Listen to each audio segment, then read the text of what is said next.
नमस्कार शेतकरी बंधू व भगिनींनो, मी Nitin Pisal, Dhenutech solutions private limited कंपनीच्या वतीने आपले सर्वांचे मी सहर्ष स्वागत करतो। आज शेतकरी व पशुपालक बांधवांसाठी धेनु ॲप मार्फत मोफत वेबिनारचे आयोजन केलेले आहे। आजच्या या वेबिनार मधून आपणास प्रयोगशील शेतकऱ्याची प्रेरणादायी यशोगाथा तसेच पशुसंवर्धन व वैद्यकीय सल्ला मार्गदर्शन या वेबिनार मधून उपलब्ध करून देत असताना खरंच खूप आनंद होत आहे। सध्या लॉकडाऊनमुळे सगळीच कामे ऑनलाईन पद्धतीने झाली आहेत। पशुपालनात व दुग्ध व्यवसायातही सॉफ्टवेअरचा वापर व्हावा व त्या आधारे आपला पशुपालन व्यवसाय ऑनलाईन पद्धतीने करता यावा या उद्देशाने धेनु ॲपने हे पाऊल उचलले आहे। शेतकरी व पशुपालक बांधवांसाठी धेनु ॲप ही खरंच काळाची गरज बनली आहे, कारण व्यवसायासाठी ज्याप्रमाणे पैसा महत्वाचा असतो त्याप्रमाणेच त्या व्यवसायातून पैसा कमवण्यासाठी माहिती व तंत्रज्ञानाची खूप गरज असते। आज धेनु ॲपच्या मदतीने महाराष्ट्रभरातील कित्येक शेतकरी डिजिटल पद्धतीने जनावरांची खरेदी विक्री करतात, तसेच नवनवीन तंत्रज्ञानाची माहिती घेतात व आपल्या व्यवसायात बदल करून नफा देखील मिळवत आहेत।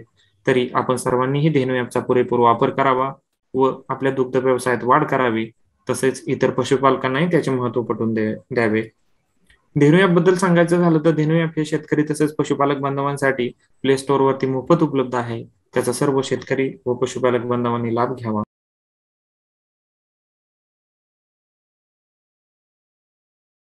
नमस्कार नमस्कार नमस्कार, सगळे जमले का? बरं, तर मी तुम्हाला सांगितलं होतं हे धेनु ॲप वापरायला अतिशय सोपं आहे म्हणून। ॲप उघडल्यावर जे समोर दिसतं ना तिथेच सगळं आहे। तरी पण काही शंका जर असतील तुम्हाला तर नक्की मला विचारा। अहो, त्यासाठीच तर आपण सगळे जमलोय ना। सगळ्या प्रश्नांची उत्तरं देऊन टाकतो तुम्हाला। इंग्रजी आहे समजा घोटाळा एक बी सबूत कळना। अहो नाना, सगळं करता येते। आधी बघा, तिथेच भाषा बदलता येते, म्हणजे तुम्हाला आपोआपच कळेल काय कसं करायचं ते। अशी भाषा बदलत असती होय? उगीच आपलं काहीतरी। तुम्हाला भाषा पण बदलता येते, म्हणजे त्यात जे लिहिलंय ना ते समजायला तर हवं ना तुम्हाला। मी देतो तुम्हाला भाषा बदलून। बरं, अजून काही शंका आहे का? लका तात्या, समजीत जमल्या ती कसली सभा म्हणायची काय रसाच्या? अरे ते धेनु ॲपचं बोललो होतो ना तुला। अरे एकदम बेस आहे बघते, मी घेतलंय आणि आमच्या सगळ्या मित्रांना पण घ्यायला सांगितलंय। ॲप कसलं मित्रच आहे आपला, आपल्याला मदत करणारा। अगदी बरोबर, पण त्याच्याशी मैत्री करायला या लोकांना अडचणी आल्या। म्हटलं या एकत्र आपण सोडवू, नाही का? अरे लका, एक प्रकारची शाळाच आहे म्हणायची की ही। आता धेनु नाही का करत एवढी मदत? चला, नाहीतर उगच आपल्या इतरच गप्पा रांगायच्या। बरं, विलास काका, तुम्ही काय म्हणत होता? जनावरांच्या खरेदी विक्रीला कसा काय उपयोग आहे याचा? अहो, फारच उपयोग होणार आहे याचा। एकतर तुमच्या जनावरांची प्रोफाईल असणार यात, बरोबर? प्रोफाईल म्हणजे काय तर तुमच्या जनावराची सगळी माहिती, हे एक झालं। आणि दुसरी गोष्ट म्हणजे ज्यांना जनावर विकायचंय किंवा ज्यांना विकत घ्यायचंय त्यांची यादी मिळते तुम्हाला इथे। इथेच बाजार भरणार की काय? हा, तसंच काहीच। ती माहिती तुम्हाला मिळाली की तुम्ही त्यांना संपर्क साधायचा, झालं। अहो सोपं आहे ते, त्यांचे नंबर पण असतात त्याच्यात। मागल्या आठवड्यात 2 शेळ्या घेतल्या ना राव मी। वा, एकच नंबर। हे बघा, जसं इथं भाषा कशी बदलायची हे समजतं, तसंच तुमच्या जनावरांची माहिती, विकायला आलेली जनावरं, खरेदी करू इच्छिणाऱ्यांची माहिती, इतर शेतकऱ्यांची माहिती सगळं दिसतं तुम्हाला। आणि मग तुम्हाला जे हवं ते तुम्ही करू शकता ना। तो आमचा नीरज म्हणत होता यात मोठमोठे लोक पण असतात मार्गदर्शन करायला। अहो नाना, तज्ज्ञ लोकांचं मार्गदर्शन मिळतंच, आणि त्यांच्याशी कसा संपर्क साधायचा हे देखील तुम्हाला धेनु ॲपवर समजते। समजा इतर शेतकऱ्यांना काही माहिती तुम्हाला द्यायची असेल, शेअर करायची असेल, तर ती कशी करायची हे पण समजते। तुमची माहिती कशी भरायची आणि महत्त्वाचं म्हणजे तज्ज्ञांशी संपर्क कसा साधायचा याची पूर्ण माहिती तुम्हाला धेनु ॲपवर मिळते। म्हणजे जे जे तुम्हाला हवे ते मिळते। वा वा वा वा वा, म्हणजे हे कल्पवृक्षच आहे म्हणायचं की? काही म्हण सचिन, आमचं काम लय सोपं केलंस तू. आता काय बी शंका नाही बघ. आता धेनू हाय तर काळजी नाही. त्याच अनुषंगाने आजच्या या कार्यक्रमासाठी आपण डॉक्टर अजित माळी सर यांना आपण आमंत्रित केलेले आहे. सरांबद्दल थोडक्यात सांगायचे झाले तर सर सध्या क्रांतिसिंह नाना पाटील पशुवैद्यकीय महाविद्यालय शिरवळ येथे पशुप्रजननशास्त्र या विभागामध्ये सहाय्यक प्राध्यापक म्हणून देखील कार्यरत आहेत. दुग्ध उत्पादनात भारताचा जरी प्रथम क्रमांक लागत असला तरी पशुपालनामध्ये अजूनही काही अडचणी आहेत. त्यातीलच एक प्रमुख अडचण म्हणजे गायी माझावर न येणे आणि माझावर आल्यानंतर वारंवार उलटणे, माझावर आल्यानंतर वेळेवर न भरणे, त्यावेळी डॉक्टर न मिळणे, माझाचा काळ निघून गेल्यानंतर कृत्रिम वेतन केल्यानंतर गायी गाभण न जाणे, गायीमध्ये मुका मास दाखवणे, पिशवीची वाढ न होणे, पिशवीमध्ये इन्फेक्शन होणे, तसेच गायी सारख्या पांढरी घाण टाकत असतात. तसेच पशुपालकांमध्ये गायी गाभण आहे की नाही असा ह्या सगळ्या कारणांमुळे वेगळाच एक समज किंवा गैरसमज निर्माण होतो. आपल्याकडे पशुतज्ञ गायी म्हशींची प्रजनन संस्थेची तपासणी हाताने करत असतात. त्यामुळे त्याला देखील काही मर्यादा आहेत असे म्हणायला काही हरकत नाही.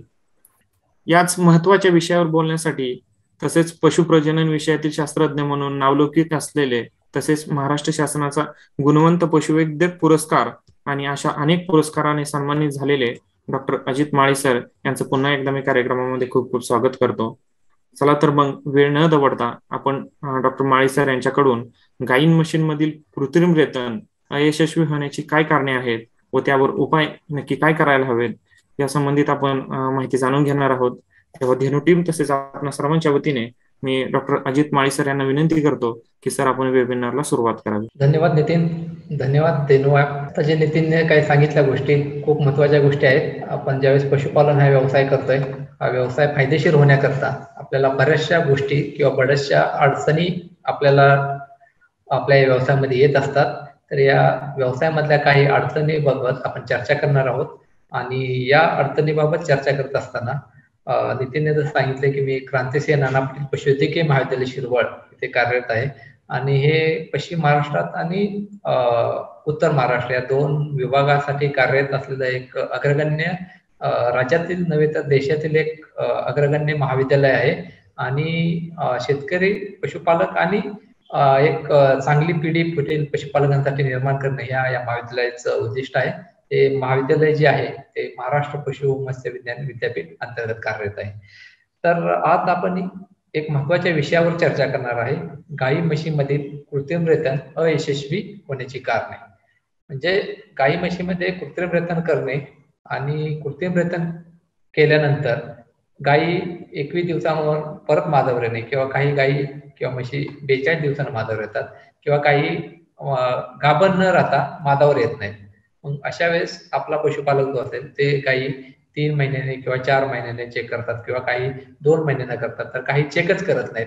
तर अशा पशुपालकांना कृत्रिम रेतन केल्यानंतर गर्भधारण न झाल्यानं खूप मोठ्या प्रमाणात तोटा होतो. हा तोटा किती होतो तर आपल्याला जर एक नफ्यामध्ये सांगितलं किंवा तोट्यामध्ये सांगितलं, एक अर्थकारण जर आपण नक्कीच चर्चा केली तर आपल्याला लक्षात येईल. तर जेणेकरून ह्या गायी म्हशीमधील कृत्रिम रेतन अयशस्वी होण्याची कारणे उपाय, मी यशस्वी होण्याची कारणे उपाय सांगणार नाही, कारण लोक काय करतात, यशस्वी होण्याचे मार्ग भरपूर असतात पण अयशस्वी जे असतात त्या गोष्टीमध्ये लक्ष देत नाहीत. मग अयशस्वी कुठं असेल तर त्यांनी त्या गोष्टी त्यांना लिहिल्यात का, त्या गोष्टी त्यांनी टिपण करून ठेवल्यात का, त्या गोष्टी त्यांनी रेकॉर्ड करून ठेवल्यात का, आणि हे अयशस्वी होण्याची कारणं आणि त्यावर उपाय यावर आपण चर्चा करणार आहोत. तर हा खूप महत्वाचा आणि एक असा विषय आहे की या विषयामध्ये जेवढा आपण चर्चा करू, जेवढा आपला स्वतःला आपण टार्गेट करू, आपल्या जनावरांकडे जेवढं लक्ष देऊ, आपल्याकडे येणारा जो पशुवैद्यक असेल किंवा कृत्रिम रेतन करणारा जो तंत्रज्ञ असेल, तर या सर्वांच्या तिघांचा यामध्ये रोल आहे हे कृत्रिम रेतन यशस्वी होण्याकरता. म्हणजे गायी गाभण राहिली तर त्याचं क्रेडिट घ्यायला सर्वजण असतात, गायी सोडून मालक किंवा पशुवैद्यक. पण याच्यामध्ये अयशस्वी होण्यासाठी किंवा कृत्रिम रेतनाला जबाबदार कोण, आपल्याला जबाबदारी ठरवली पाहिजे. एक जनावर, एक कृत्रिम रेतन करणारा जो कृत्रिम रेतन तंत्रज्ञ असेल किंवा पशुवैद्यक असेल आणि स्वतः पशुपालन. का तर या गोष्टी आपण चर्चा करणार आहोत. आणि याच्यानंतर आपण एक 2 गोष्टी महत्वाच्या आहेत की कृत्रिम रेतन केल्यानंतर काय काळजी घेतली पाहिजे, त्यासाठी आपण गर्भसंस्कार कसे करावे असतात गाई म्हशीमध्ये हे सुद्धा आपण चर्चा करणार आहोत. नंतर जनावरांमधील शरीर सूचिका आणि कृत्रिम रेतन याबद्दल चर्चा करणार आहोत. नंतर कृत्रिम रेतनच का आणि याच्यासाठी कोणती काळजी घ्यायची आणि कृत्रिम रेतनामधील काही अंधश्रद्धा आहेत त्या जेणेकरून आपले पशुपालक असतील किंवा जे काही प्रगतशील काही पशुपालक असतील ते सुद्धा अशा गोष्टीला बळी पडतात. तर आपण गायीमधील जे किंवा म्हशीमधील जे अयशस्वी कृत्रिम रेतन आहे तर याचा दुग्ध व्यवसायावर काय परिणाम होतो यावर आपण चर्चा करणार आहोत.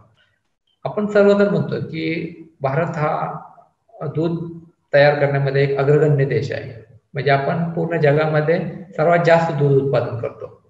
पण ते दूध उत्पादन करताना आपल्यातले किती गायी किंवा किती म्हशी आहेत आणि त्या म्हशींचं जर सरासरी दूध उत्पादन जे आहे ते खूप कमी आहे. म्हणजे हार्डली 3 ते 4 लिटर एक गायी आपले म्हणजे जर आपण कॅल्क्युलेट केलं जेवढं दूध आपण निर्माण करतो दूध उत्पादन करतो तर त्याच्यामध्ये हार्डली 3 ते 4 लिटर किंवा मॅक्झिमम 5 लिटर सरासरी दूध उत्पादन केलं जातं. म्हणजे आपण एवढं खाली आहोत.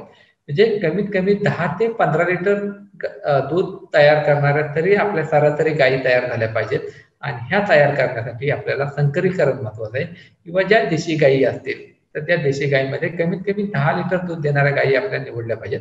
म्हशीमध्ये ज्या आहेत त्या मुरा असतील जाफराबादी असतील तर त्या 10 किंवा त्या आसपास ज्या दूध देणार आहेत अशा गायी किंवा अशा म्हशी आपल्याला निवड करायची.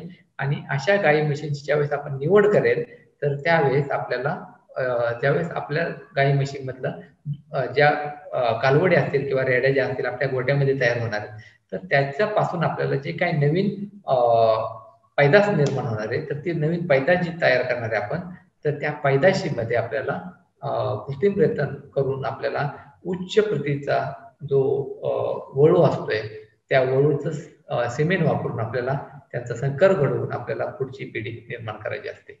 तर आपल्या ह्या कृत्रिम रेतन करण्याचे खूप फायदे आहेत. तर हे कृत्रिम रेतन करताना जे काही अयशस्वी कृत्रिम रेतन करणे होणे किंवा वारंवार उलटणाऱ्या गायी म्हशी यामुळे एक पशुपालकांचे खूप मोठे नुकसान होत आहे.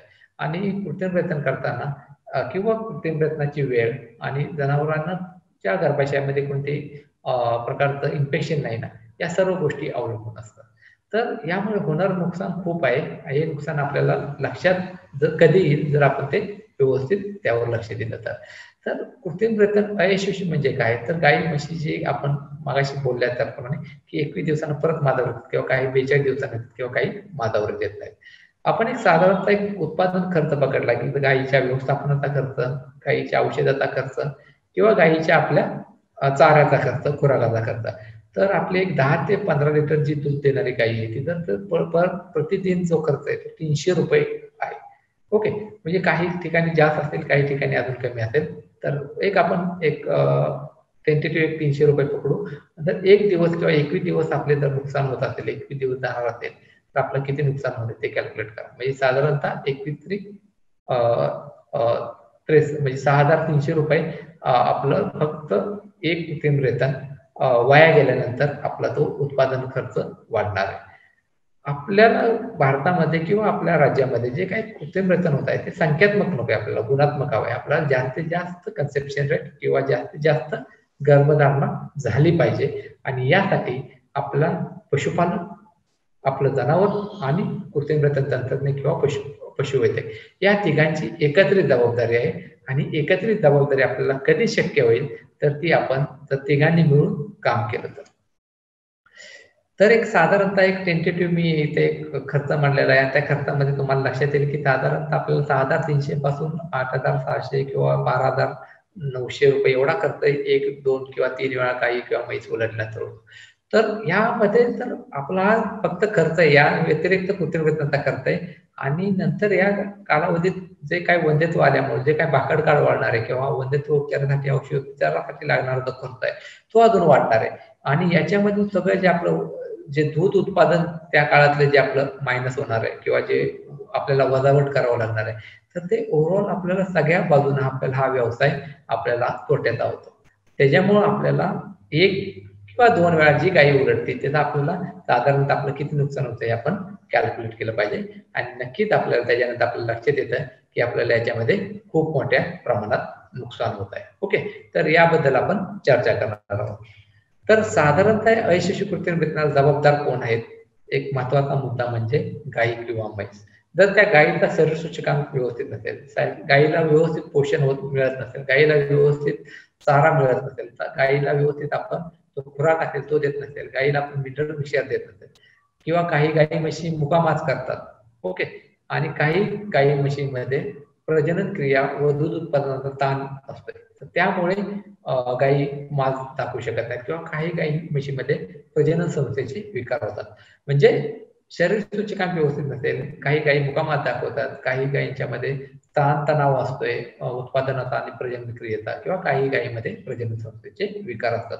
तर अशामुळे सुद्धा ह्या गायी म्हशी प्रॉपर माज दाखवत नाहीत, आज जरी माजावर आल्या तरी गाभण राहत नाही. ओके, तर हे हा महत्वाचा मुद्दा आहे. पहिला जो घटक आहे तो गाय किंवा म्हैस. दुसरा पशुपालक. पशुपालक काय करतो की गायी माजावर आली की नाही त्याची व्यवस्थित नोंद ठेवतो का नाही. तर ती व्यवस्थित नोंद ठेवली असली तर तो डॉक्टरला त्या टायमिंगला बोलवतोय का किंवा नाही, किंवा त्या डॉक्टरांना तो व्यवस्थित सांगतोय का नाही, ह्या सर्व गोष्टी महत्वाच्या असतात. आणि इतर ज्या गोष्टी आहेत की आपण करत नाही, म्हणजे प्रजनन विषयक नोंदी ठेवत नाही, या नोंदी ठेवणं खूप गरजेचं आहे. आणि ह्या नोंदीत का ठेवायला पाहिजे हे आता आपल्याला लक्षात आलं. तर आता आपलं 21 दिवसात जर आपलं नुकसान झालं साधारणतः 6,300 रुपये आपलं कमीत कमी नुकसान आहे. आणि प्रत्येक वेळेस काय करतो, आज ह्या कृत्रिम प्रयत्न तंत्रज्ञान बोलवतो, पुढच्या वेळेस दुसऱ्याला बोलवते, म्हणजे अशा गोष्टी आपल्या पशुपालन करतो.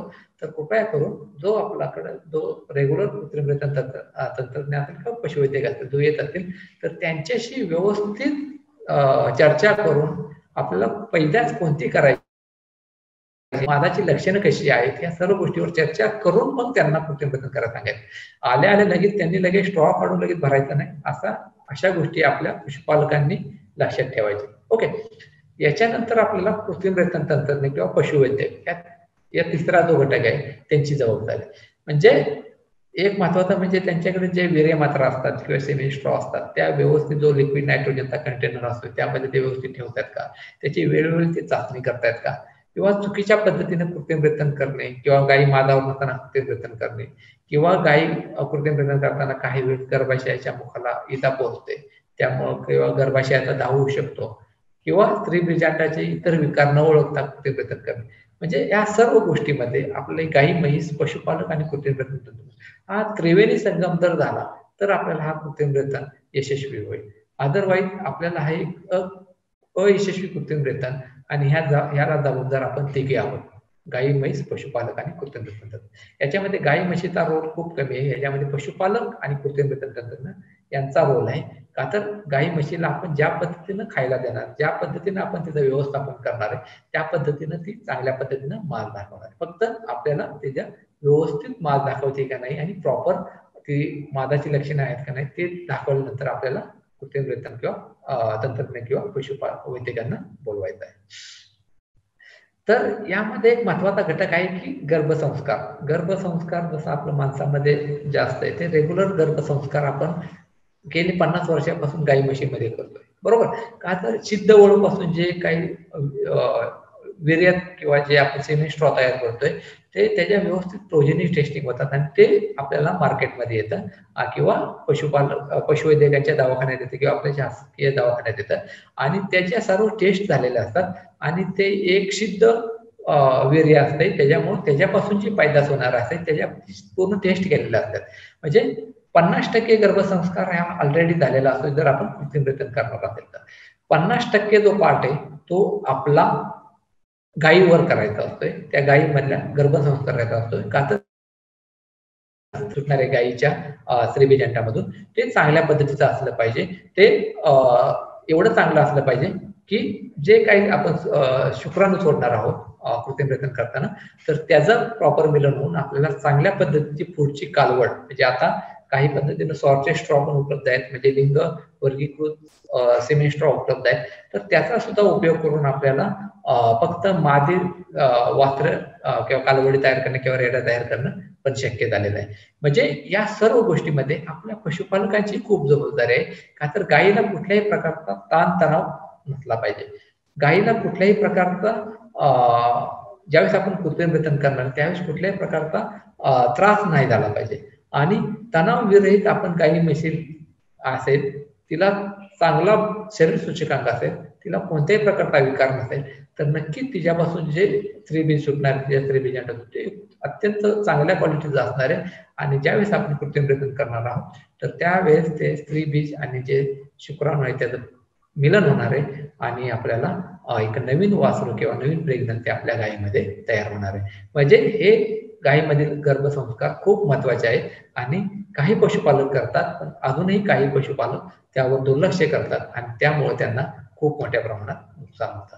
तर यामध्ये आपल्याला गायीमध्ये आपल्याला काय गोष्टी कराव्या लागतील ते आपण पहिल्यांदा बघूया.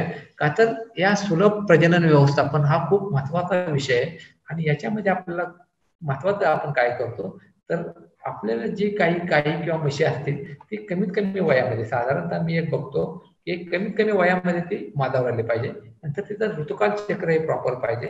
नंतर कृत्रिम रेतन पद्धतीचाच आपण अवलंब केला पाहिजे. नंतर अचूक व लवकर गर्भधारणा निदान म्हणजे बरेच पशुपालक यावर दुर्लक्ष करतात ते आपण बघितलं पाहिजे.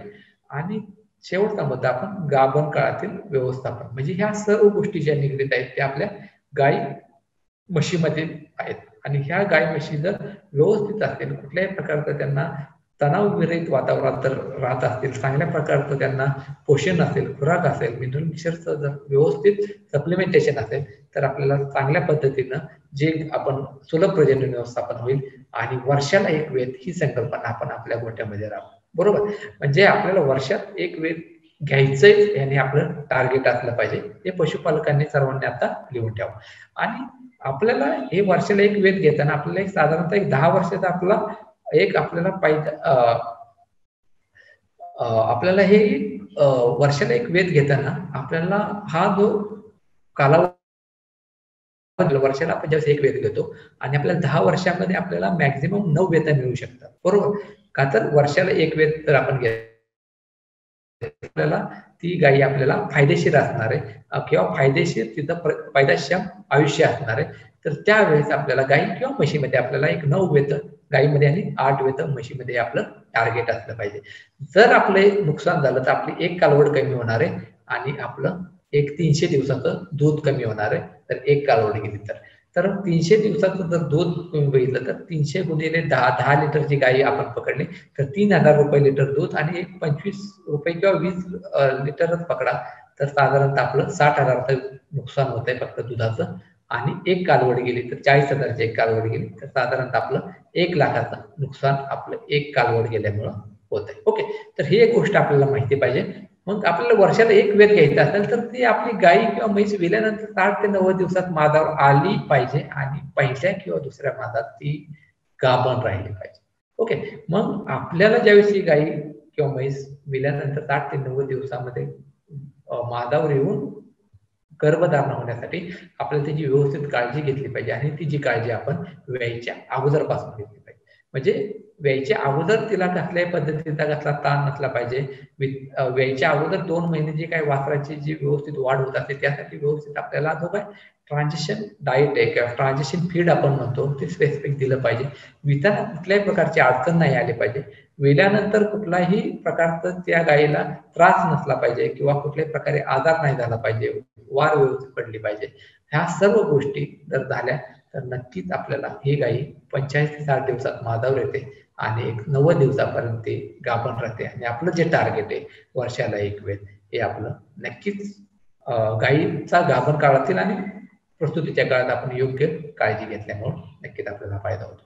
नंतर उलटणाऱ्या किंवा मादावर न येणाऱ्या तर ह्या ज्या गायी आहेत तर याच्यामध्ये गायी तर महत्वाचा गर्भाशयाचा 10 झालेला असतो किंवा तिला निगेटिव्ह एनर्जी बॅलन्स म्हणजे तिला जो काही ताणतणाव असतोय उत्पादनाचा किंवा इतर आजारी पडल्याचा त्याच्यामुळे ही गायी उलटते किंवा मादावर येत नाही. ओके, त्यासाठी आपल्याला गायीचा शरीर सूचकांक खूप महत्वाचा आहे. म्हणजे शरीर सूचकांक जो असेल तो आपल्याला ह्या गायीचा पाठीचा भाग आणि बरगड्या म्हणजे ह्या बरगड्या आपण बघितल्या पाहिजेत. एक शेवटच्या 3 छोट्या बरगड्या आहेत त्या दिसल्या पाहिजेत आणि हा आपला जो पाठीचा काना असेल तर तिथे फॅट डिपॉझिशन जास्त पण नको आणि कमी पण नको. म्हणजे जे हाडाची जे आपण पाठीच्या कण्याची जी हाडं असेल तर त्याचं आपल्याला उगीच जास्त दिसली नाही पाहिजेत आणि पूर्ण भरलेले दिसले नाही पाहिजेत. आणि ह्या पार्टमध्ये जो काय पाठीच्या कण्याच्या बाजूचा जो भाग आहे, पाठीचा भाग आहे, तर तिथं प्रॉपरली फॅट डिपॉझिशन असलं पाहिजे. म्हणजे फॅट कमी पण नसले पाहिजे, फॅट जास्त पण नसले पाहिजे. शरीर सूचकांक जो आहे तो अशा गायीचा असल्यासारखा आपल्याला दिसला पाहिजे. ओके. तर आपल्याला जनरली आपण शरीर सूचकांक कमी कधी म्हणतो, तर हा जो एरिया आहे आपण आम्ही ह्याला रंप म्हणतो. रंप एरिया इथे व्ही शेप जर असेल तर हा शरीर सूचकांक 3 पेक्षा कमी. हा साधारणतः यू शेप मधला पाहिजे. हा म्हणजे एकदम स्ट्रेट पण नकोय, हा यू शेप मधला पाहिजे किंवा व्ही शेप नकोय. ओके. तर असा असेल तर हा शरीर सूचकांक 3 किंवा 3 पेक्षा जास्त आहे. तर हा शरीर सूचकांक जर चांगला असेल तर नक्कीच आपली गायी व्यवस्थित मादावर येईल आणि मादावर आल्यानंतर उलटायचं प्रमाण कमी असेल. तर पशुपालकांनी अजून आपण कृत्रिम रेतन करताना का काळजी घ्यायची, म्हणजे कृत्रिम रेतनच करायचं, वळू वापरायचा नाही, हे तर आपल्याला 100%. त्यामुळे मी त्याविषयी जास्त काही चर्चा करणार नाही. का तर आपल्याला जे काही कृत्रिम रेतनासाठी आपण जे विहीर वापरतो ते काही सिद्ध वळूपासून तयार केलेलं असते. त्यामुळे आणि त्याची सर्व चाचण्या झालेल्या असतात. त्यामुळे कुठल्याही प्रकारचा जो रोग असेल, ब्रुसेलोसिस असेल किंवा इतर कोणतेही रोग असेल, त्या सर्व चाचण्या सिद्ध झालेला तो वळू असतोय. त्यामुळे आपण गायीचा पार्ट बघितला, आता पशुपालकाचा पार्ट बघायचा आपल्याला. आता पशुपालक हा खूप महत्वाचा आहे. हा एक दुवा आहे जनावरांमधला आणि आपल्या पशुवैद्यक यांच्यामधला. तर पशुपालकांचा आपल्याला जर कृत्रिम रेतनच का करायचंय, तर यासाठी आपल्याला जर जे काही ब्रुसेलोसिस आहे या आजार, तर नक्कीच आपण एक गायी जर 1-2 वळूपासून लावली असेल तर एका जर गायीला असेल तर त्या वळूला जातो आणि त्या वळूपासून आपल्या गायीला होतो. त्यामुळं कृत्रिम रेतन शिवाय पर्याय नाही. ज्यावेळेस नैसर्गिक रेतन होतं त्यावेळेस जे काही बैलापासून किंवा इतर उड्या मारल्यामुळं इजा होऊ शकते किंवा अपघात होऊ शकतो, या आपण टाळू शकतो. नंतर एकाच वेळेस आपल्याला समजा एक मास संकलन तंत्रज्ञान करायचे किंवा एका वेळेस इष्ट सिंक्रोनायझेशन करायचे, त्यावेळेस आपल्याला एका वेळेस आपण कृत्रिम रेतनावर 10 किंवा 15 गायी आपल्या गोट्यामध्ये एका दिवशी भरू शकतो. तर अशा खूप फायदे आहेत कृत्रिम रेतनाचे. आणि फक्त काळजी कोणती घ्यायची हे आपण चर्चा करणार आहोत. तर महत्वाचा मुद्दा की आपल्याला जे काही कृत्रिम रेतन करताना की माताची बाह्य लक्षणं म्हणजे गायीची जी लक्षणं आता काय झालंय की आपल्याकडे मुक्त गोटा जो आहे तो बऱ्यापैकी शेतकरी करतायत, त्यामुळं मादाची लक्षणं वगैरे प्रॉपर दिसतात. पण जे पशुपालक गोट्यामध्ये जनावरं बांधतायत तर त्यांच्यामध्ये आपल्याला बाह्य लक्षणं ओळखणं किंवा जे काही गायी दुसऱ्या जनावरांवर उडते किंवा काही इतर बाकीच्या गोष्टी होतात, तर अशा गोष्टी जर लक्षणं जी असतात ती लक्षणं प्रॉपरली न दिसल्यामुळं आपल्याला या कृत्रिम कधी करायचं किंवा मादाची लक्षणं कोणती आहेत याबाबत आपल्याला थोडीशी अडचण जाते. त्यामुळे आपल्याला जे काही लक्षणं असतील जे आपल्याला बऱ्यापैकी जर तुम्ही रेग्युलर जर जनावरांचे असेल तर काही चेंजेस होतात. म्हणजे दुधाचे दूध द्यायला कमी होते, खायला कमी देते, थोडी बेचैन होते किंवा मागचा जो भाग असेल जननेंद्रियाचा तो फुगीर होतो, थोडा लालसर होतो किंवा त्यामधून योनी मार्गातून किंचटचा रंगविरहित स्राव येतो. सर्व ह्या गोष्टी आहेत. वारंवार शेपटी हलवते, वारंवार लघवी करते, पाठीचा कणा भाग, या सर्व ज्या गोष्टी आहेत त्या लक्षणं आपल्याला या जनावरांना ही लक्षणं आपल्याला व्यवस्थित टिपायची.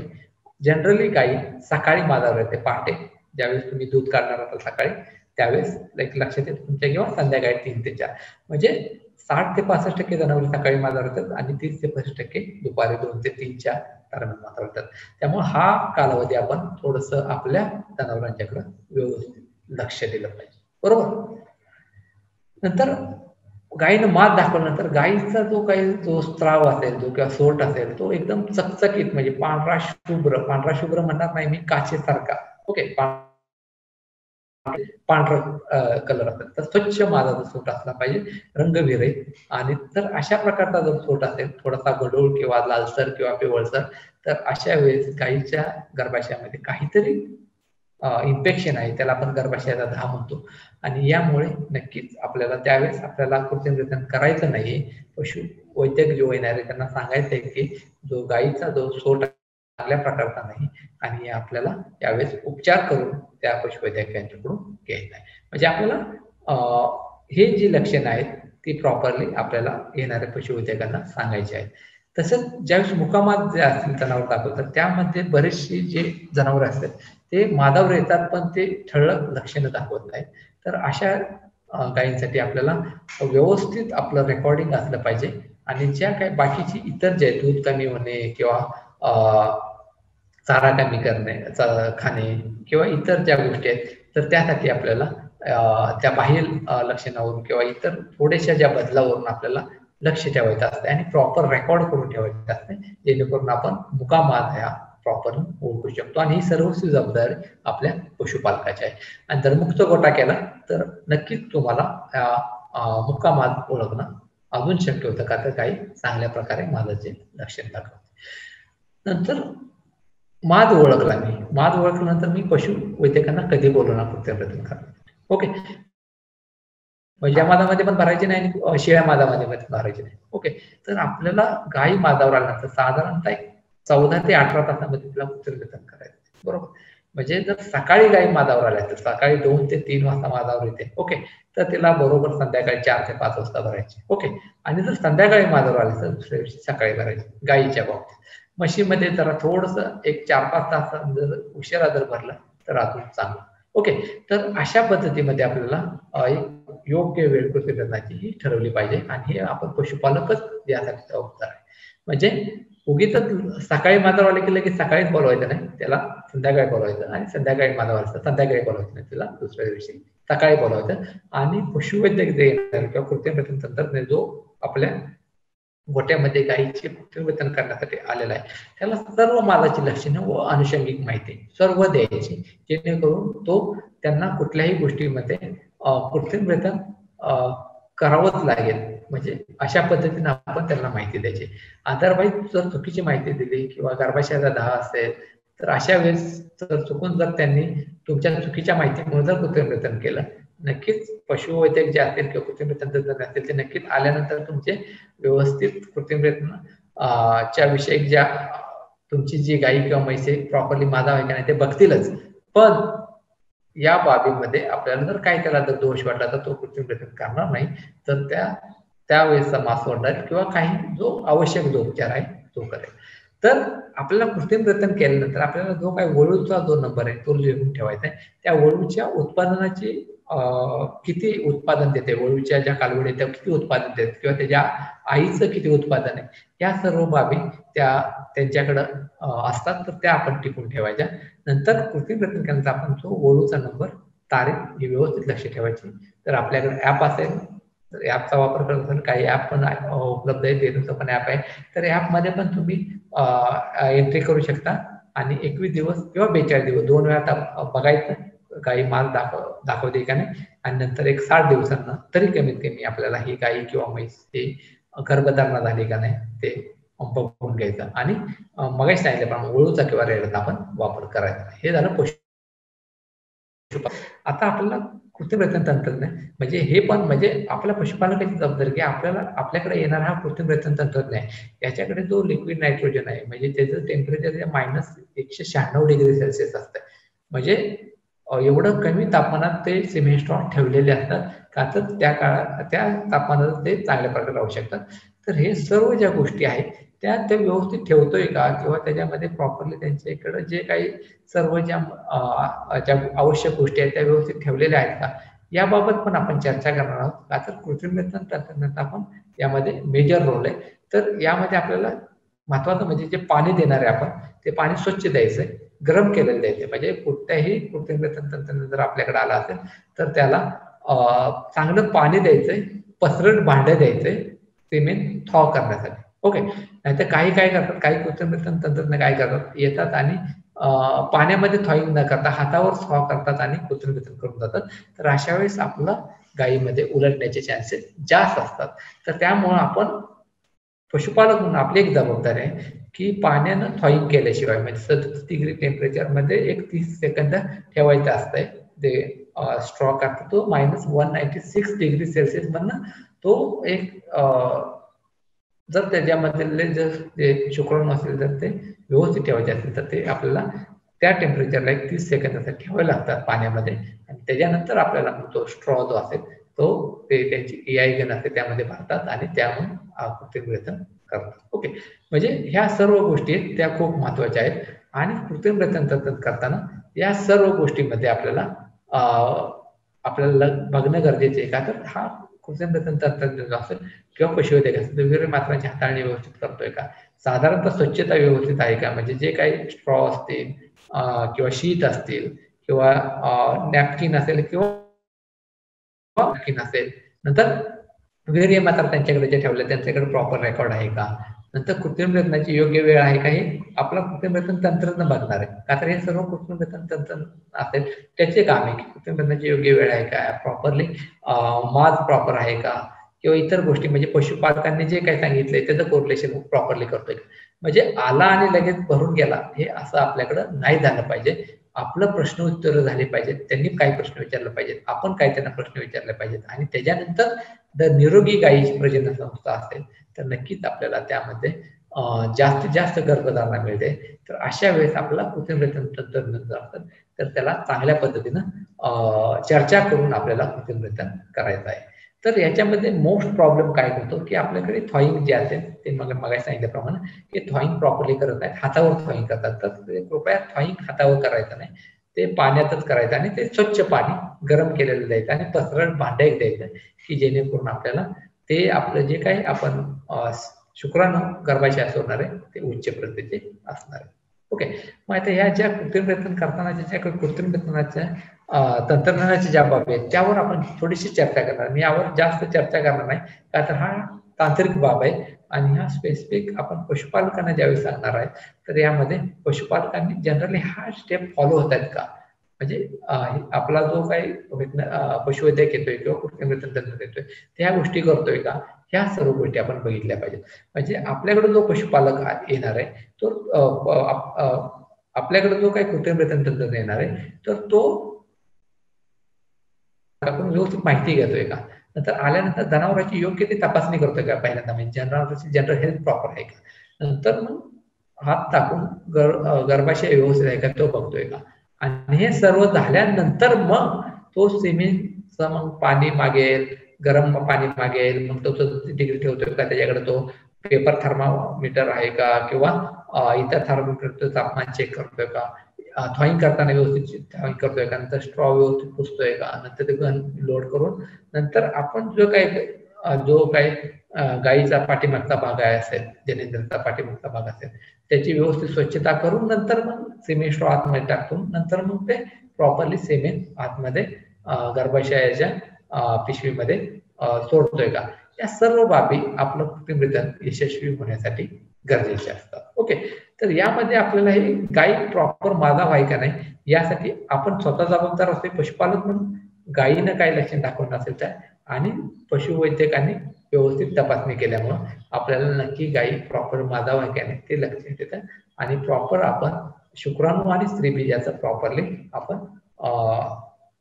मिलन घडवून आणतो आणि त्यामुळे आपल्याला चांगल्या प्रकारची पैदास निर्माण होते. त्याच्यानंतर जे काही इक्विपमेंट असतात किंवा जे गन असेल, कात्रे असेल आणि सिमेंट स्ट्रॉ ते प्रॉपरली व्यवस्थित ठेवलेच करायचे याची काळजी घ्यायची. फक्त स्वच्छ पाणी जे आपण पिण्यासाठी वापरतो ते गरम करून आपण द्यायची ही आपली पशुपालक म्हणून जबाबदारी आहे. बरोबर. नंतर या काही आहेत ते साधारणतः ह्या तांत्रिक बाबी आहेत, तर यावर आपण जास्त चर्चा करणार आहोत. आणि यामध्ये फक्त सिमेंट स्ट्रॉ करताना आपला जो पशुवैद्यक आहे तो फक्त या मुखाच्या वरती घेत नाही ना, एवढं फक्त लक्ष ठेवायचं.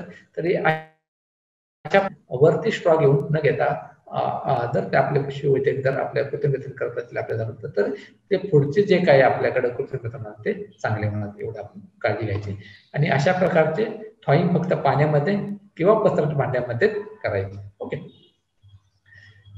नंतर ह्या बाबीमध्ये मी फार काही चर्चा करणार नाही, फक्त गायीच्या मागच्या भागाची व्यवस्थित आपण काळजी घ्यायची आणि कृत्रिम रेतन करताना अशा पद्धतीनं आपला जो पशुवैद्यक आहे तो व्यवस्थित काळजी घेतोय का, आणि त्याच्यानंतर आपल्याला जे काही कृत्रिम रेतन करायचंय तर ते कृत्रिम रेतन करताना ते प्रॉपरली पशुवैद्यक करतोय आणि त्याच्यानंतर आपल्याला कोणत्याही प्रकारचे जे अडचण असेल किंवा प्रश्न असतील ते विचारायचे आणि त्याच्यानंतर आपलं जे रेकॉर्ड असेल कृत्रिम रेतन केल्याची तारीख ते प्रॉपरली आपण त्यांना सांगायचे. ओके, हे झालं कृत्रिम रेतन करण्यापर्यंत.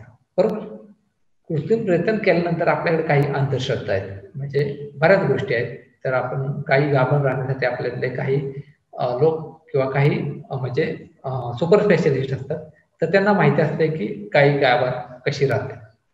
तर काही लोक काय करतात, गायी म्हशीला दाढाला टांगून ठेवतात, म्हणजे तिच्या पोटामध्ये चांगला गर्भ तयार करायचा आणि आपण टांगून ठेवतो.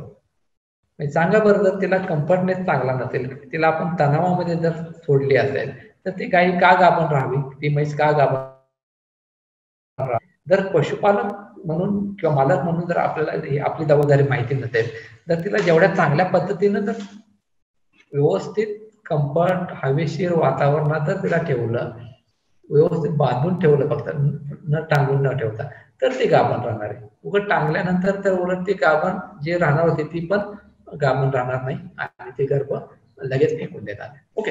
नंतर काही पशुपालन काय करतात की कृत्रिमरेतन केल्यानंतर चारा पाणी देत नाही. ओके. तर असं काय चारा पाणी वगैरे द्यायचं नाही. तिला जे काय रेग्युलर तिथं चाललंय त्या पद्धतीचं चालू द्यायचं. चारा पाणी दिल्यामुळं गायी उलटतात किंवा म्हशी उलटतात असं काही होत नाही.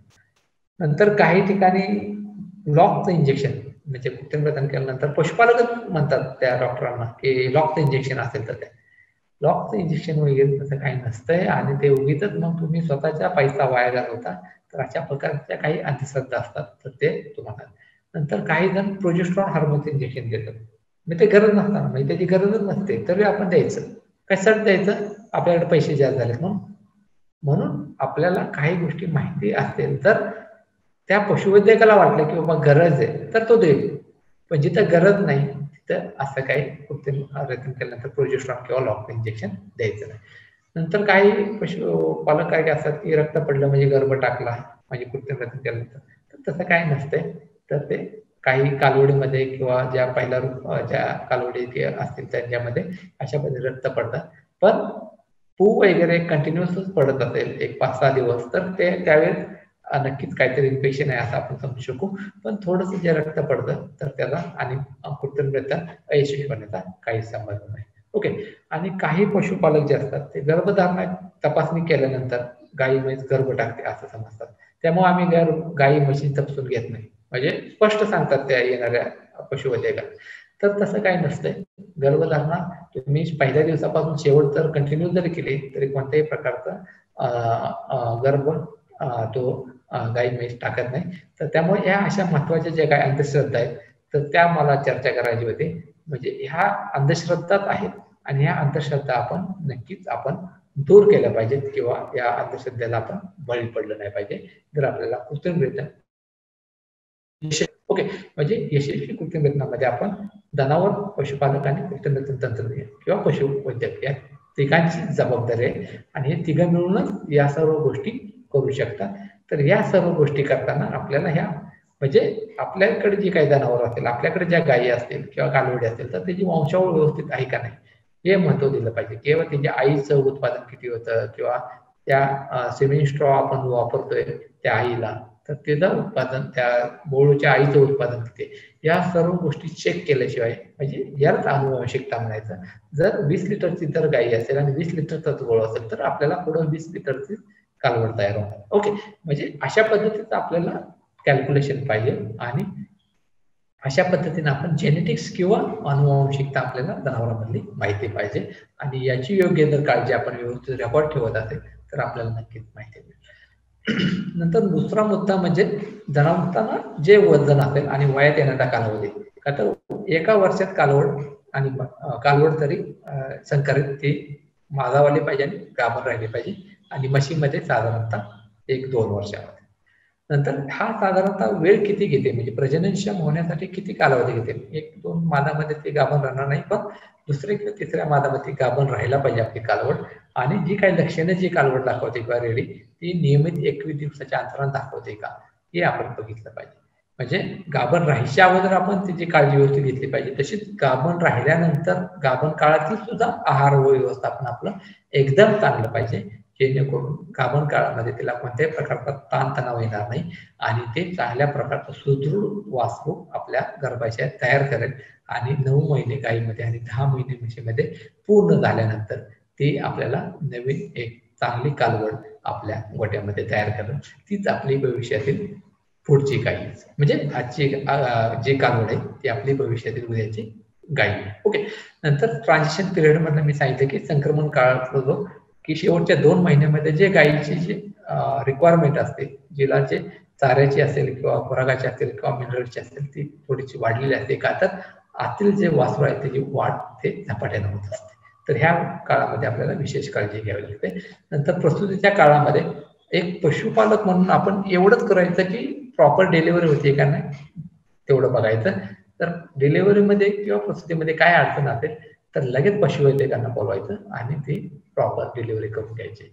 आपण आपल्या घरातले जे काही स्त्रिया असतील किंवा आई तर त्यांना आपण लगेच डॉक्टर म्हणतो, तर आपण काही गडबड करत नाही. तर तशाच पद्धतीने आपल्या गायीची किंवा म्हशीची प्रसूती हे डॉक्टरांच्याकडूनच झाली पाहिजे आणि नंतर त्या कालवडीची ते व्यवस्थित काळजी घेतली पाहिजे.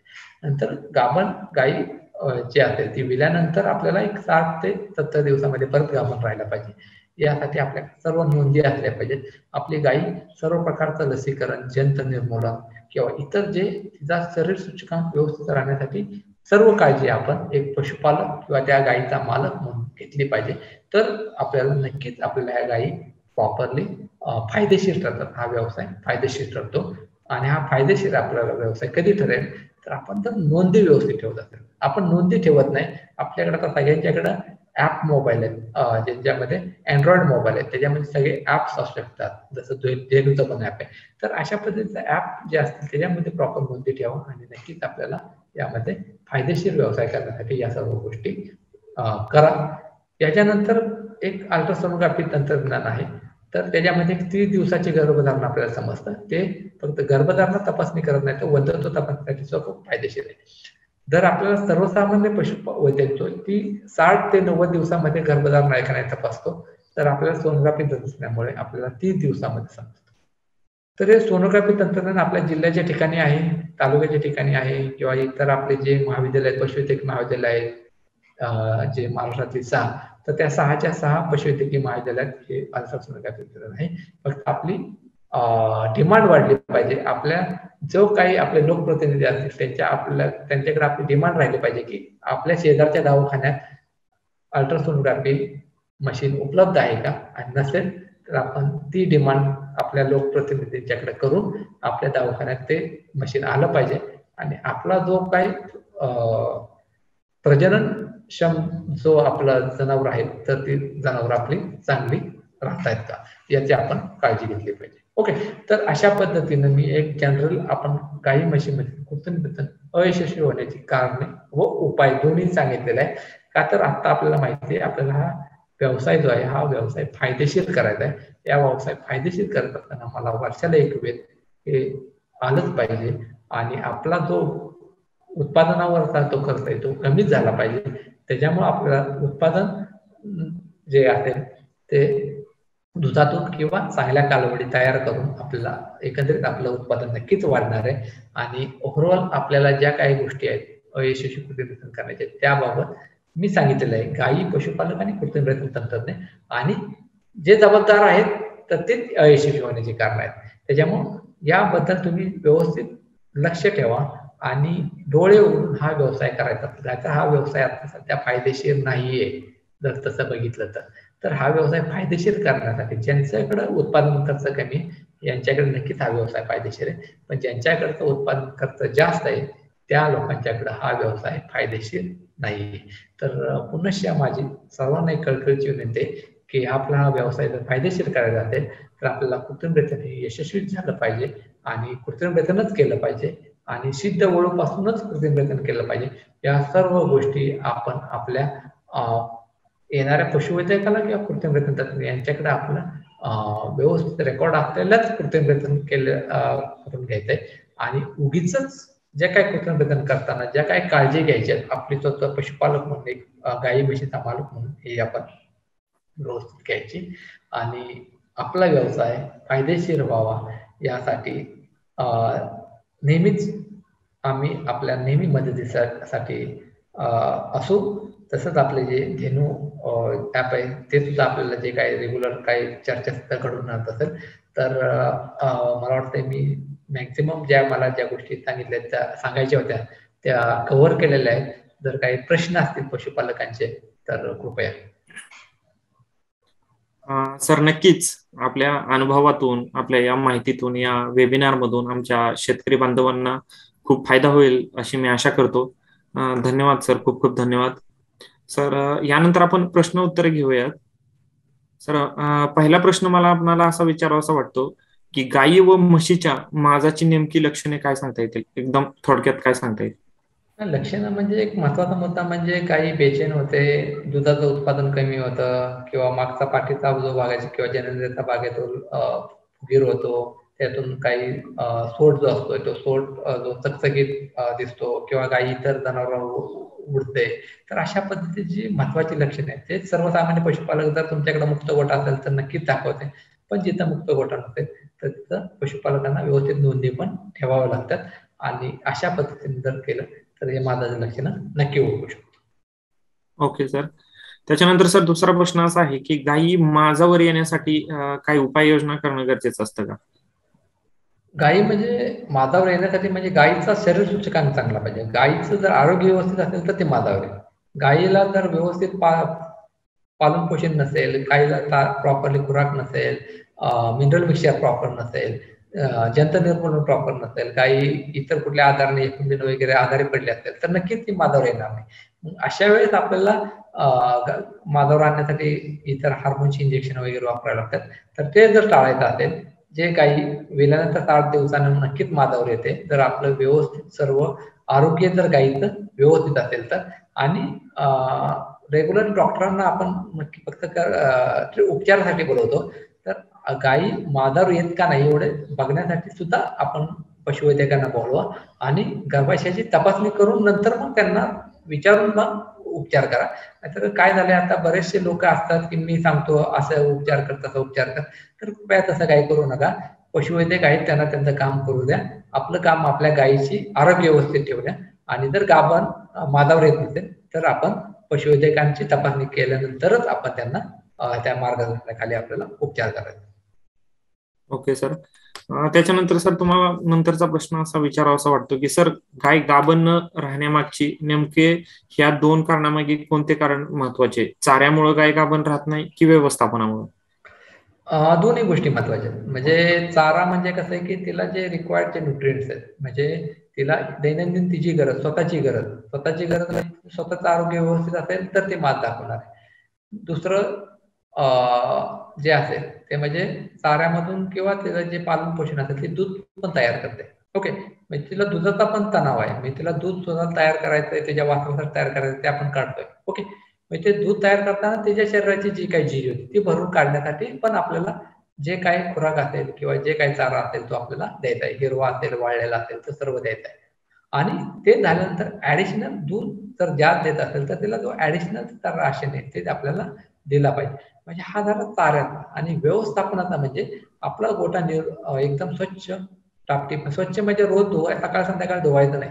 कमीत कमी गोठा हा आपला पाणी वापरला पाहिजे. म्हणजे एक आमचे मार्कंडे सर म्हणतात की कोरडा गोठा मोजा गोठा. म्हणजे नक्कीच आपल्या गोठ्यामध्ये कमीत कमी पाणी पडलं पाहिजे. गोठ्यामध्ये पाणी वगैरे जास्त झाले क्वचित जास्त तयार होणार, गायी जास्त खराब होणार.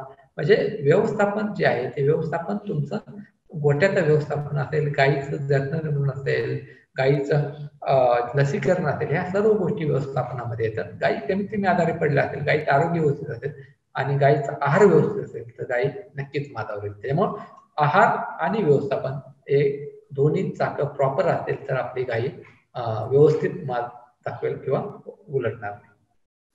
ओके सर, मीही शेतकरी बांधवांना तेच आवाहन करेल की शेतकरी बांधवांनी सकस चाऱ्याचं नियोजन करावं आणि आपल्या गोठ्यातील व्यवस्थापनाचं देखील चांगलं नियोजन जर आपण केलं तर गायी वेळेवर माजावरती येईल आणि नक्की माज तो पकडेल आणि आपल्याला दर वर्षाला एक वेत नक्कीच मिळेल. सर यानंतर मला दुसरा प्रश्न असा विचारावासा वाटतो की कालवडीला किंवा रेडीला पहिले कृत्रिम रेतन करताना नक्की कोणत्या गोष्टी पाहाव्यात? तिचं वय, वजन याबाबत आपण काय सांगाल? महत्वाचा एक मुद्दा म्हणजे आपली गाई किंवा कालवड किंवा रेडी कमीत कमी वयात मादावर राहणे, गाभण राहणे. मादावर 1 किंवा 2 माद दाखवल्यानंतर ते आपण कृत्रिम रेतन करतो. कृत्रिम रेतनच फक्त करायचं. गाई कालवडीमध्ये साधारणतः 250 ते 350 किलो वजन असलं पाहिजे आणि रेडीमध्ये 300 किलो. म्हणजे या दोनच गोष्टी महत्वाच्या आहेत. वजन जर तिची वाढ व्यवस्थित असेल तर तिनं 10व्या महिन्यात जरी तिनं 250-300 किलो वजन केलं असेल तर ती माझा यायला किंवा गाभण राहायला काही हरकत नाही. म्हणजे तिची शरीर रचना प्रॉपर झाली पाहिजे आणि तिनं कुठल्याही प्रकारचा इतर आजार नसला पाहिजे. म्हणजे नक्कीच एक साधारणतः 1 वर्षापासून मॅक्झिमम 16 महिन्यापर्यंत गायीमध्ये आणि 2 वर्षापासून 2.5 वर्षापर्यंत म्हणजे हा एवढाच कालावधी आहे. तर वजन फक्त साधारणतः 250 ते 300 किलो हे 2 क्रायटेरिया पूर्ण करत असेल तर ती कधी प्रजननक्षम साठी तयार आहे एवढं आपल्याला नक्कीच लक्षात येतं. Okay sir. आणि सर मला याच्यानंतर एक दुसरा प्रश्न असा विचारावा वाटतो की गाईचे किंवा रेडीचे किंवा कालवडीचे आपण वजन वाढवण्यासाठी काय करणं गरजेचं आहे? टॉनिक देणं गरजेचं आहे, आहार चांगला देणं गरजेचं आहे किंवा वजनानुसार आहार त्यांना देणं गरजेचं आहे? नाही, वजनानुसार आहार ते खूप महत्वाचा आहे. म्हणजे आपली जे गाई व्याते जी कालवड तयार होते गोट्यामध्ये, ओके, म्हणजे तिथं वजन पहिल्यांदा करायचं, त्याच्यानंतर 10% पासून चीक किंवा दूध किंवा नंतर मिल्क रिप्लेसर द्यायचं. म्हणजे वजनाप्रमाणेच आपण सुरुवातीपासून जर सुरुवात केली तर त्या पद्धतीने आपण सुरुवातीचा चेक असेल किंवा ज्याच्या पद्धतीला अँटीबॉडीज आपण देतो, नंतर दूध जे असेल ते त्याचं जे पोट असेल ते इतर कुठल्या घटकासाठी तयार झाले नसेल, फक्त दुधावरती अवलंबून. नंतर आपण मिल्क रिप्लेसर देऊ शकतो. नंतर वेळोवेळी जंत निर्मूलन, लसीकरण आणि इतर जे काही मिनरल मिक्सचर असतील किंवा काप रिप्लेसर असेल हे आपण सगळ्या जर गोष्टी दिल्या आणि इतर बाबी ज्या असतात त्या वाढीसाठी ज्या लागणार आहेत तो चारा किंवा नंतर जो पाठ आहे 6-7 महिन्यानंतर, तर ते आपलं व्यवस्थापन जर प्रॉपर असेल तर आहार व्यवस्थापन खूप महत्वाचं आहे. आणि ह्या आहार व्यवस्थापनामध्ये तुम्ही प्रॉपरली तुमच्या एरियामध्ये कोणते मिनरल्स कमी आहेत, म्हणजे एरिया स्पेसिफिक मिनरल्स पण आता अवेलेबल आहेत मार्केटमध्ये, तर त्याची आपण योग्य ते वापर केला पाहिजे की जेणेकरून आपल्याला ज्या काही कालवडी आहेत त्या कमीत कमी वेळात किंवा कमीत कमी वयात मादावर येतील, 250 ते 300 किलो वजन होतील आणि त्या गाभण राहतील 1 किंवा 2 कृत्रिम प्रयत्न. ओके सर, नक्कीच. मीही शेतकरी बांधवांना तेच आव्हान करीत इच्छितो की कुणीही शेतकरी बांधवांनी एक आहार तज्ज्ञ बनण्याचा प्रयत्न करू नये. कारण का अशा काही कुणाच्या सांगण्यावरून किंवा कुणाच्या गोठ्यातील व्यवस्थापनानुसार जर आपण आपल्या गोठ्याचं जर व्यवस्थापन करायला गेलो तर कदाचित आपली गाय कधी उपाशी राहू शकते, कधी गायला तिच्या वजनानुसार आहारही मिळू शकत नाही आणि ती त्याप्रमाणे दूधही देणार नाही. तर कृपया आपण जर आपल्या गोठ्याचं जर आपण न्यूट्रिशन मॅनेजमेंट जर केलं किंवा गोठ्यातील गायींच्या दूध उत्पादनानुसार जर आपण न्यूट्रिशन तयार करून अशा तिचं कस्टमाइज फीड जर बनवून घेतलं तर त्या पद्धतीने आपली गाई म्हशी नक्कीच त्या पद्धतीने दूध देतील. तर कृपया यासाठी पशु आहार तज्ञांचा देखील आपण सल्ला घेणं खूप गरजेचं असतं. तर यानंतर सर तुम्हाला एक असा प्रश्न विचारायचा वाटतो की सर खनिज मिश्रणे न दिल्यामुळे माझाच्या तक्रारीमध्ये काही वाढ होते का? नक्कीच खनिज मिश्रण खूप गरजेचं आहे. का मी तुम्हाला सांगितलं की गायीमध्ये 2 प्रकारचे तणाव आहेत, एक तर उत्पादनाचा आणि दुसरा प्रजननाचा. ओके, मी तिला कालवड पण तयार करायचे, तिला जोपासना पण करायची, प्रसूती पण व्यवस्थित करायची, दूध पण तयार करायचंय.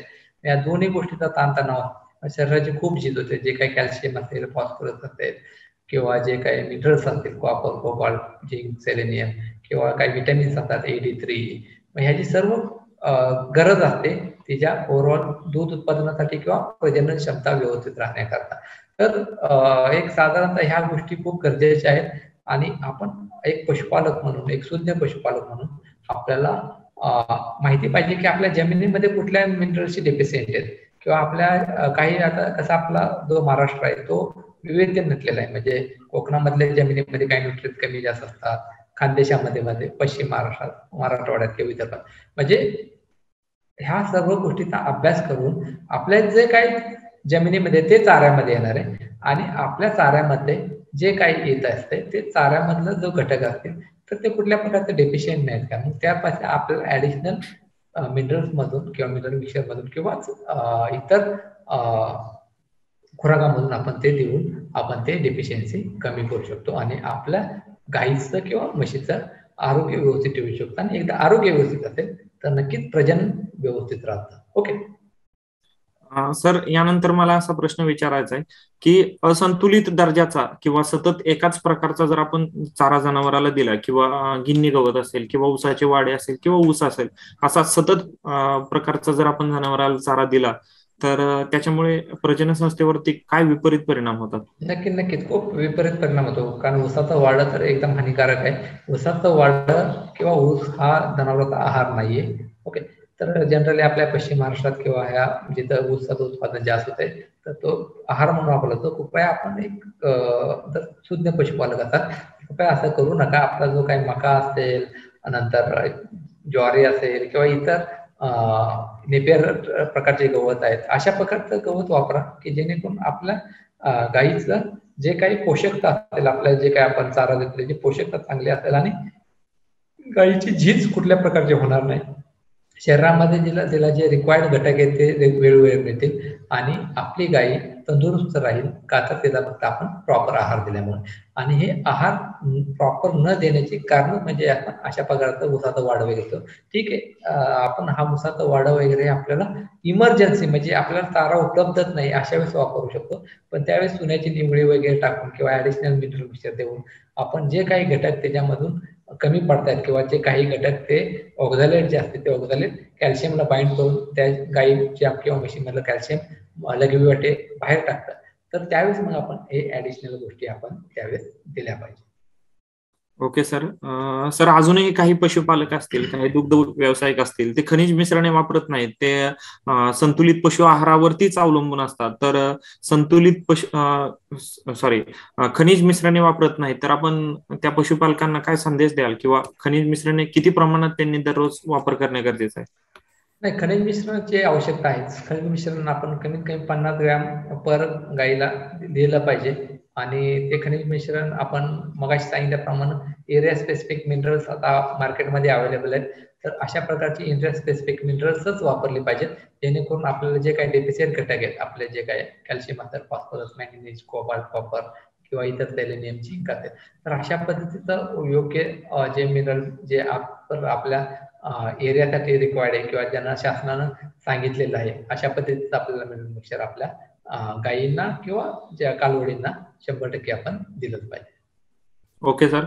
आणि सर, जंत किंवा गोचिड निर्मूलन जर आपण वेळेवर केलं नाही तर प्रजनन संस्थेवर त्याचे काय परिणाम होतात का? किंवा नक्कीच कारण गोचिडा असेल किंवा जंत असतील म्हणजे ओव्हरऑल त्याच्या आरोग्याशी खेळतात. आणि साधारणतः एक गोचिड जर असेल तर साधारणतः 1 ml दिवसाला रक्त पिते.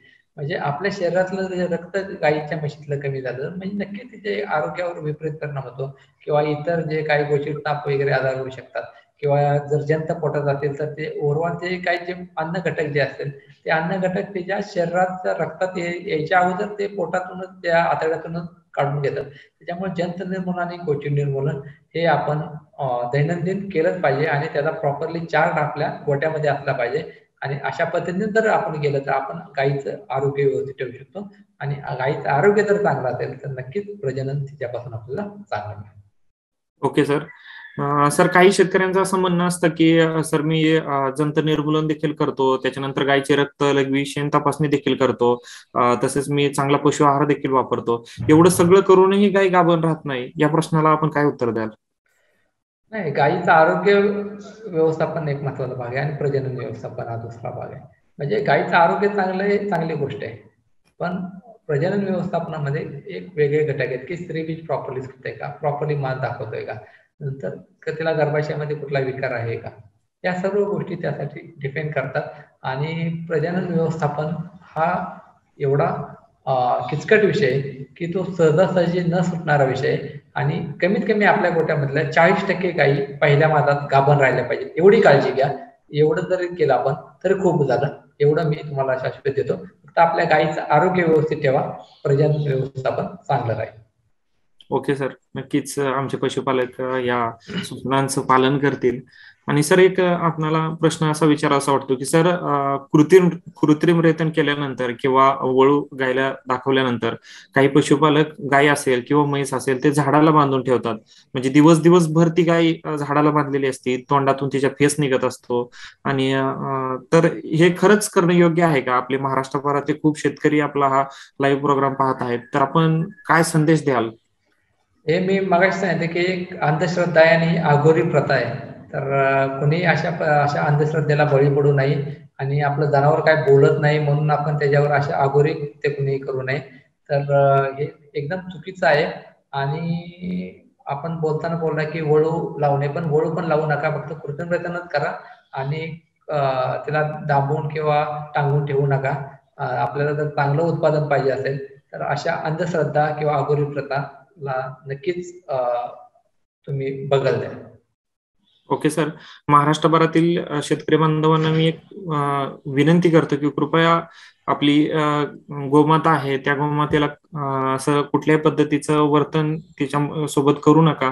कारण का गायी ही उत्पन्नाचं स्रोत म्हणून आपण तिला पाळत असतो. एक दूध उत्पादन, एक शेण उत्पादन, एक कालवडींचं उत्पादन म्हणून आपण तिचे पालन करत असतो. तर कृपया तिला चांगल्या पद्धतीनं व्यवस्थापन द्या आणि चांगल्या पद्धतीने चारा द्या, त्याचा आहार व्यवस्थापन चांगलं करा आणि नक्कीच त्या गायीकडून जास्त दूध उत्पादनाची अपेक्षा करा.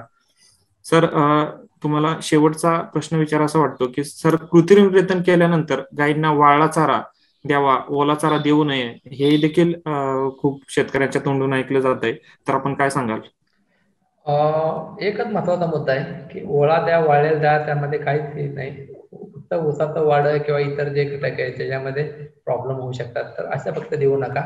वाळलेला चारा, ओला चारा त्याचे काहीच हे नाही. उलट जर ज्या दिवशी उष्ण हवामान असेल तर त्यावेळेस तिला थंड होण्यासाठी उलट तुम्ही हिरवा चारा द्या. जर ज्यावेळेस तुम्हाला संध्याकाळ असेल तर त्यावेळेस वाळलेला चारा द्या. म्हणजे चाऱ्यात आणि त्याचा डायरेक्टली काहीच संबंध नाही. त्याच्या म्हणजे कृत्रिम यशस्वी होण्यासाठी किंवा अयशस्वी होण्यासाठी तिला जे योग्य जो आहार जो आहे तो मिळतोय का, म्हणजे ओला चारा पण तिला गरजेचा आहे आणि वाळलेला चारा पण गरजेचा आहे.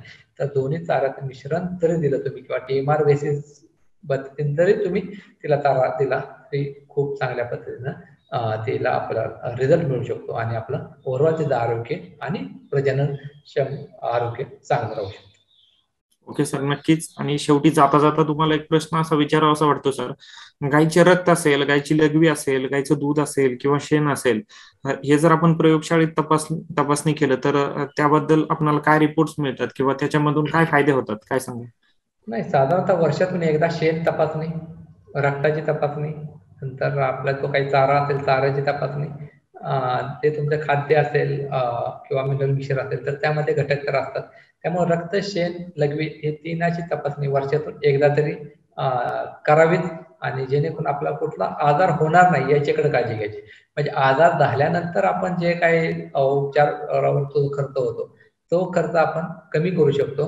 म्हणजे उपचारापेक्षा प्रतिबंध बरा ही गोष्ट खूप महत्वाची आहे. त्यासाठी आपल्याला शेण, लघवी आणि रक्त नमुने हे वर्षाला एकदा तपासले पाहिजेत किंवा ब्रुसेल्सची चाचणी पण आपल्याला वर्षातून एकदा केली पाहिजे. या सर्व गोष्टी आपल्या जनावरांच्या आरोग्याविषयी खूप महत्वाच्या आहेत, म्हणजे जनावर आजारी पडू नये म्हणून यासाठी. Okay, thank you sir. मीही शेतकरी बांधवांना हीच विनंती करतो की आपण रक्त असेल, लघवी असेल किंवा शेण असेल किंवा चारा असेल, या सर्वांची जर आपण वर्षातून एकदा तपासणी केली तर नक्कीच आपणाला त्या गोष्टी चांगल्या प्रकारे समजतील. सर्व पशुपालक बांधवांना एक विनंती आहे की पशुपालन व दुग्ध व्यवसायासंबंधी आपणाला कधीही काही प्रश्न असतील तर प्ले स्टोअर वरून आपण धेनू ॲप डाउनलोड करा आणि त्यामधील प्रश्न उत्तरे या विभागामध्ये आपण आपले प्रश्न जरूर विचारू शकता. हा विभाग आपल्यासाठी 24 तास खुला आहे. धेनू ॲप आयोजित मोफत वेबिनारसाठी आज डॉक्टर अजित माळी सरांनी वेळात वेळ काढून आपल्याला गाई मशीनमधील कृत्रिम रेतन अयशस्वी होण्याची काय कारणे आहेत व त्यावर काय उपाययोजना कराव्यात याबाबतची खूप सविस्तर माहिती दिली. त्याबद्दल डॉक्टर अजित माळी सरांचे व कार्यक्रमाला आवर्जून उपस्थित असलेल्या महाराष्ट्रातील सर्व शेतकरी बांधवांचे मी नितीन पिसाळ धेनू टीमच्या वतीने खूप खूप आभार मानतो आणि त्यांना धन्यवाद देतो. आजचा कार्यक्रम इथेच संपला असं मी जाहीर करतो. चला तर मग पुन्हा भेटूया एका नवीन विषयासह. धन्यवाद शेतकरी बंधूंनो. धन्यवाद सर. धन्यवाद. दुग्ध व्यवसायातील डिजिटल तंत्रज्ञान जाणून घेण्यासाठी आजच आपल्या मोबाईलवर धेनू ॲप डाउनलोड करा. धेनू इंडिया या आमच्या YouTube चॅनलला सबस्क्राईब करायला विसरू नका. www.dhenu.com. Thanks for watching.